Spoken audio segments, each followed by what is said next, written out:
नरोत्तम मिश्रा जी ने एजेंट भी नहीं बनने दिया था। मतलब उनका इतना प्रेशर था। किसान अपनी खेती देखे कि वो टोकन की लाइन में लगे, और भारतीय जनता पार्टी वाले बाय बाय कर रहे हैं कि सब अच्छा है। आपको हर गांव में कांग्रेस का एक कार्यकर्ता मिल जाएगा जो दीवार की तरह खड़ा होगा उनके सामने। तो इसमें जो है राजेंद्र भारती दोषी कैसे होगा? वो तो वोट का निर्णय है और रिजर्व बैंक का निर्णय है। उनके समय में रिवॉल्वर के लाइसेंस देने के बिल्कुल 4 लाख रुपए लगते थे।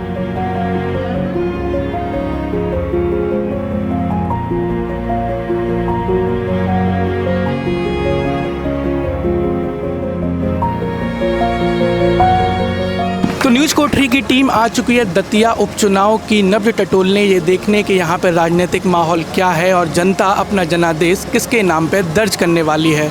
इसी क्रम में न्यूज़ कोठरी की टीम जब ग्राउंड जीरो पर घूम रही थी तो न्यूज़ कोठरी की टीम पहुँच गई ग्राम गढ़ी में, और यहाँ पर हमें मिले टीकमगढ़ से विधायक यादवेंद्र सिंह जी। आइए इनसे बात करते हैं और जानते हैं कांग्रेस यहाँ पर कितनी तैयार है। नमस्ते सर। नमस्कार, धन्यवाद। कितनी तैयार है सर कांग्रेस इस सीट पर? देखिए, ऐसा है कि जिन परिस्थितियों में चुनाव हुआ है, षड्यंत्र पूर्वक जो है, जो यहाँ के सिटिंग विधायक थे राजेंद्र भारती जी, उनको पद से पृथक करने के लिए षड्यंत्र रचा गया। और ये चुनाव जो है होना नहीं था, ये थोपा हुआ चुनाव है और भारतीय जनता पार्टी के लोगों के द्वारा थोपा हुआ चुनाव है ये। अब एक बार जब चुनाव के दौर में चले गए हैं तो राजनीतिक दल होने के कारण, चूँकि मैंडेट हमें 5 साल के लिए मिला था, इसलिए हमारा पहले हक बनता था कि हमें 5 साल पूरे काम करने दिए जाए और उसके बाद ही जो है दूसरे दल को मौका मिलना चाहिए। आज राजेंद्र भारती जिस तरीके से विधायकी से बेदखल किए गए हैं, उसके बाद घनश्याम सिंह जी के ऊपर जो है पार्टी ने जिम्मेवारी दी है। घनश्याम सिंह जी निहायत ईमानदार और बहुत अच्छे आदमी, कई बार विधायक रहे हैं और इतने लंबे राजनीतिक जीवन में उनके ऊपर कोई लांछन नहीं है। और लांछन नहीं होना राजनीति की बहुत बड़ी उपलब्धि होती है। मैं समझता हूँ कि राजनीति में एक सरपंच अगर 5 साल के लिए बन जाता है तो उसके ऊपर दुनिया भर के लांछन लग जाते हैं, लेकिन घनश्याम सिंह जी के ऊपर कोई लांछन नहीं है। और घनश्याम सिंह जी निरंतर संपर्क कर रहे हैं। ये जनता आप देख रहे हैं, ये घनश्याम सिंह जी का बेसब्री से इंतज़ार कर रही है। दिग्विजय सिंह जी आज यहाँ पे आने वाले हैं, उनका भी हम लोग जो है यहाँ पे आप स्वागत करने वाले हैं। दूसरी बात यह है कि गढ़ी गांव है, गढ़ी गांव में पिछली बार नरोत्तम मिश्रा जी ने एजेंट भी नहीं बनने दिया था। मतलब उनका इतना प्रेशर था, इतना दबाव था, उसके बावजूद भी ये पोलिंग कभी कांग्रेस नहीं हारी और 100 वोट से भी अधिक वोट से यहाँ से जीती थी, कभी नहीं हारी कांग्रेस। तो मैं समझता हूँ कि ये कांग्रेस का गढ़ है और यहाँ पे आज दिग्विजय सिंह आने वाले, हम लोग बहुत बम्पर वोटों से जीतेंगे। और पूरे दतिया का भी माहौल ये है कि घनश्याम सिंह जी विजयी हों और आगे बढ़ें। तो आपका क्या लगता है कि यहाँ पे ईवीएम में कुछ हेर फेर हुई थी? देखिए, भारतीय जनता पार्टी वाले कुछ भी कर सकते हैं। जो भारतीय जनता पार्टी का 14 वर्ष का शासन है नरेंद्र मोदी जी के नेतृत्व में, आप बता दो किसान को किस चीज़ में लाभ हुआ है? अभी बोल रहे थे फर्टिलाइज़र की बोरी जो है वो 2200 रुपये की हो गई है। डीजल पेट्रोल के भाव बढ़ गए हैं, गैस के भाव बढ़ गए हैं। आज फर्टिलाइज़र लेने के लिए किसानी का समय है ये। इस समय किसान अपनी खेती देखे, वर्षा की स्थिति है, किसान अपनी खेती देखे कि वो टोकन की लाइन में लगे। टोकन भी जो है 1 बोरी का टोकन देते हैं ये, और ये तय नहीं कहाँ का, अगर दतिया लेने जाए तो पता चला इंदरगढ़ का टोकन दे दिया और इंदरगढ़ वाले को जो है दतिया का टोकन दे दिया। मतलब 1 बोरी खाद के लिए किसान दरबदर की ठोकरें खा रहा है और भारतीय जनता पार्टी वाले बाय बाय कर रहे हैं कि सब अच्छा है। तो मैं समझता हूं कि किसान के हित में एक भी काम नहीं हुआ है, गरीब के हित में एक भी काम नहीं हुआ है, देश के हित में एक भी काम नहीं हुआ है। सारे काम भारतीय जनता पार्टी के हित में। भारतीय जनता पार्टी के ऑफिस देखिए आप, महलों की तरह ऑफिस बन गए। कांग्रेस 70 साल में अपने ऑफिस नहीं बना पाई। मध्य प्रदेश में आप देख लो तो मुश्किल से 4-5 जगह कांग्रेस के अधिकृत ऑफिस होंगे, नहीं तो ऑफिस नहीं है, किराए की बिल्डिंग में है, किसी के मकान में है। लेकिन भारतीय जनता पार्टी ने 450 ऑफिस 5 स्टार कल्चर के पूरे देश में खड़े कर दिए। मैं समझता हूँ जितनी लूट इन 14 सालों में हुई है, उतनी लूट का जो हवाला देते हैं 70 साल में भी कुछ नहीं हुआ इस तरीके का। सर आपको नहीं लगता कि ये कांग्रेस की विफलता है कि वो अपने ऑफिस खड़े नहीं कर पाया, या कांग्रेस के ऊपर लगातार ये आरोप लगे कि कार्यकर्ताएं उसके भाजपा जितने नहीं हैं, तो आपको नहीं लगता कि आप लोगों को भी कार्यकर्ताओं पे काम करना चाहिए? नहीं, कार्यकर्ता तो देखो ऐसा है कि कार्यकर्ता तो कांग्रेस के बहुत हैं, और कांग्रेस आम आदमी के रग रग में है। कांग्रेस का वोटर कोई सदस्यता से नहीं होता है।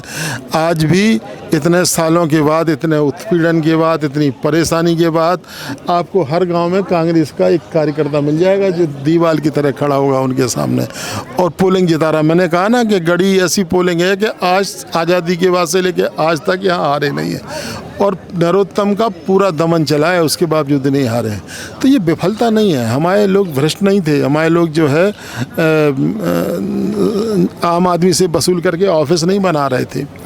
ऑफिस जहाँ पे पार्टी के पास जितना फंड था उससे जो है ऑफिस फंड इकट्ठा कर लेना, ये विफलता मानी जाएगी कि हमने बहुत फंड इकट्ठा कर लिया या हमने फंड नहीं इकट्ठा कर पाए, तो ये विफलता थोड़ी है यार। ये तो हम लोगों की सहायता है कि हमने लूट के जो है कोई ऐसा काम नहीं किया है।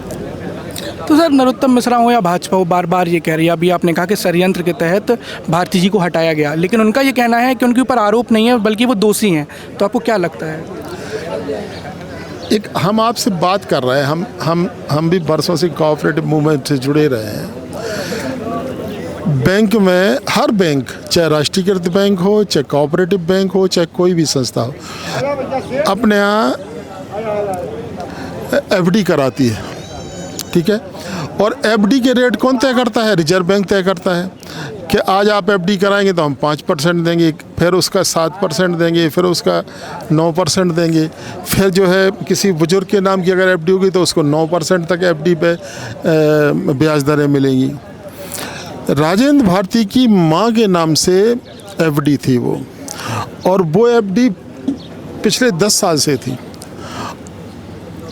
और रिजर्व बैंक की जब गाइडलाइन आई तो रिजर्व बैंक में वो एफडी, मतलब रिजर्व बैंक ने ये कहा कि जो उम्र दराज लोग हैं उनकी एफडी के अब 9% मिलेंगे। तो अगर हम उस समय उस वहाँ के चेयरमैन हैं और रिजर्व बैंक की कोई गाइडलाइन आई है और बोर्ड इसको पास करता है कि जिनकी एफडी, जिनकी उम्र इतनी हो गई है और उनकी एफडी को जो 7% ब्याज दे रहे हैं अब वो 9% ब्याज मिलेगा, तो इसमें जो है राजेंद्र भारती दोषी कैसे होगा? वो तो बोर्ड का निर्णय है और रिजर्व बैंक का निर्णय है। तो रिजर्व बैंक ने जब निर्णय किया है तो फिर बोर्ड को उसके अनुसार निर्णय करना पड़ेगा। अगर रिजर्व बैंक के रूल्स को हम फॉलो नहीं करेंगे तो फिर रिजर्व बैंक हमारे ऊपर बत्ती कर देगा कि आप जो है बुजुर्गों को जो है जो बढ़ी हुई ब्याज दरें हैं वो क्यों नहीं दे रहे हैं।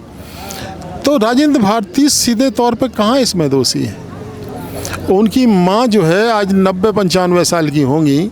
हमें पता है, हमारे पिताजी के साथ उनके पिताजी एमएलए रहते थे, तो इतने साल की होगी। अगर उनकी एफडीआर में ब्याज दरों में रिजर्व बैंक के अनुसार हमने बढ़ोतरी कर दी उस बोर्ड में रहते हुए, तो इसमें कोई बहुत बड़ा, इतना बड़ा अपराध तो नहीं हो गया था किसी को विधायकी से हटा दो या किसी को सीधा जेल की सज़ा दे दो आप।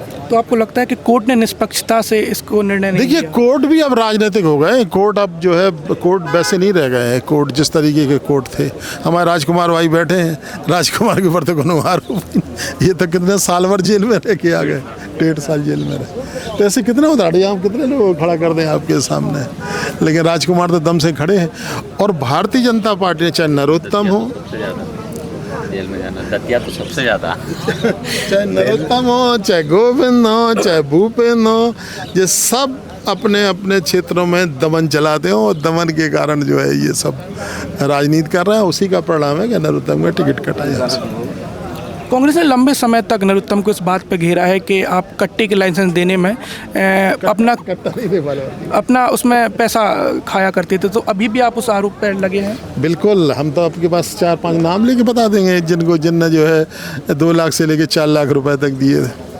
तो उनके समय में रिवॉल्वर की लाइसेंस देने के बिल्कुल 4 लाख रुपए लगते थे। बहुत सारे लोग यही बता देंगे कि लगते थे कि नहीं लगते। अच्छा सर, आपके कांग्रेस के एक पुराने साथी थे दामोदर यादव, जो एक समय कांग्रेस में रहे और अब वो कांग्रेस पर दिग्विजय सिंह पे बड़े गंभीर आरोप लगा रहे हैं। वो ये आरोप लगा रहे हैं कि ओबीसी को टिकट नहीं दिया जा रहा, परिवारवाद का भी आरोप है। और अगर हम घनश्याम जी के पूरे राजनीतिक उस करियर को देखें तो भी हमें ये आरोप कहीं ना कहीं सही होते दिखते हैं, क्योंकि उनके पिताजी भी राजनीति में थे। राजेंद्र भारती ओबीसी नहीं थे क्या? राजेंद्र भारती ओबीसी नहीं थे। कितने लोग ओबीसी हैं यहाँ पे? 50 वोट नहीं थे, 500 वोट नहीं थे उनकी समाज के दतिया जिला में, और 9 बार विधायक बनाए।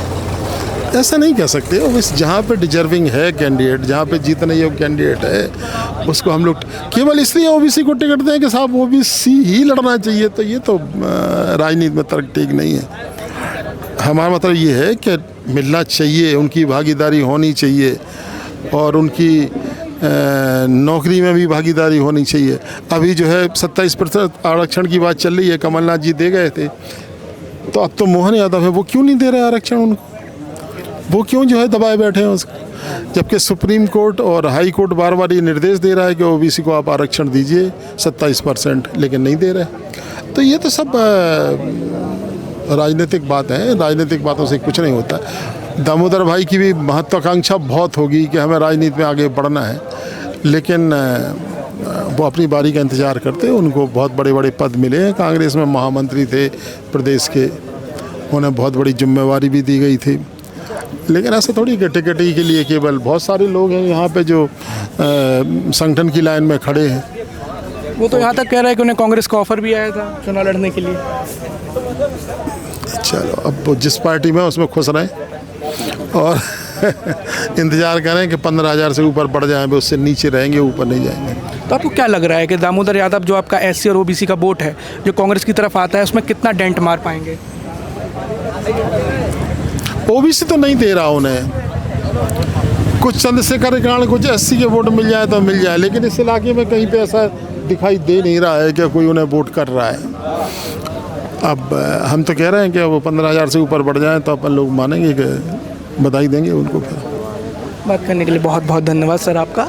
आप सुन रहे थे टीकमगढ़ से विधायक यादवंत सिंह जी को।